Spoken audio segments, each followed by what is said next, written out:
नमस्ते बच्चों, आज આપણે શીખશું ભાગાકાર।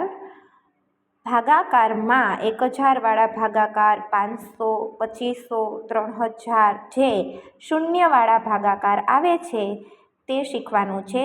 દાખલા તરીકે અહીંયા રકમ છે 1000 ભાગ્યા 2।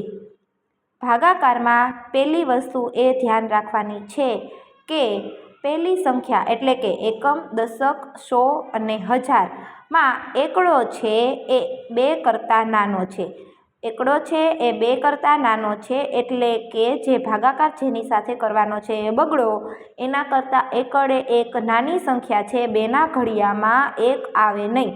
તેથી આપણે અહીંયા 2 સંખ્યા લેશું એટલે કે 1000 અને 100ની સંખ્યા। એકમ, દશક, સો અને હજાર આ બંને સંખ્યાને ધ્યાનમાં લઈને આજે આપણે ભાગાકાર કરશું। તો 2ના ઘડિયામાં 10 ક્યાં આવે તો કે 2 એકુ 2, 2 2 4, 2 તેરી 6, 2 4 8, 2 પંચા 10 તો 2 5 10।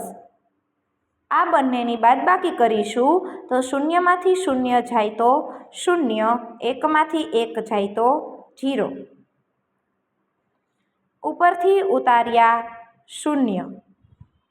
જો આગળ શૂન્ય હોય, આગળના બધા શૂન્ય હોય, ઉપરથી જે શૂન્ય ઉતારીએ તે શૂન્ય પાછો ઉપર ચડી જાય। વળી પાછો બીજો શૂન્ય છે એ નીચે ઉતારશું। આગળ બધા શૂન્ય છે તો ત્યાં શૂન્ય ઉતારીને શેષ છે એ શૂન્ય થઈ ગઈ, ભાગ ના આલે એટલે ઉપર ચડાવશું 0। આવી રીતે 1000 ભાગ્યા 2નો જવાબ 500 આવે।